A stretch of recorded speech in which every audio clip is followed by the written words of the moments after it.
La strada che porta al futuro in Veneto è Lastricata d'Oro. Vale 9 miliardi di euro. Da oggi non è più un sogno, ma realtà. Almeno sulla carta. Il CIPE, Comitato Interministeriale per la Programmazione Economica, presieduto dal Premier, ha approvato l'autostrada che collegherà Mestre ad Orte, il Veneto con il Lazio, 396 km per andare da Venezia a Roma.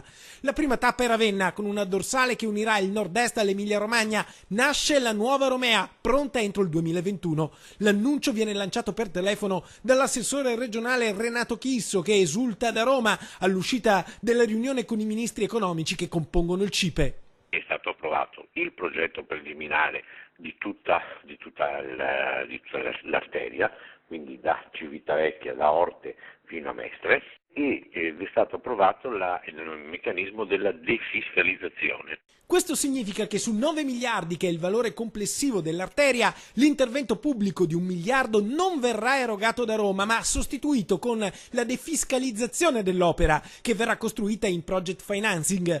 In un giorno lieto fa festa anche il governatore veneto Luca Zaia, che accoglie con sollievo la notizia. Il via libera del CIPE è un piccolo ingranaggio burocratico, ma schiude grandi orizzonti per il nord-est. Significherà un grande cantiere nazionale di oltre 7 miliardi di euro per il tratto veneto che noi interessa, una riqualificazione di tutto quello che è la Romea, e quindi si parla di questo tratto di Romea commerciale che va da Ravenna a Mestre. Il Veneto con la nuova Romea può pensare in grande, recupera il gap infrastrutturale con il resto d'Europa, significa un'economia che gira meglio, costi di trasporto ridotti e di conseguenza prezzi più bassi del prodotto finito, aziende più concorrenziali, meno traffico e persino meno inquinamento. Sì, pensate che di quest'opera ne parliamo da 30 anni, cioè andate in giro, scartabellati i giornali di 30 anni fa, trovate quest'opera, trovate l'aspirazione dei veneti, dei cittadini, delle forze economiche e così via, ma non solo veneti, ma anche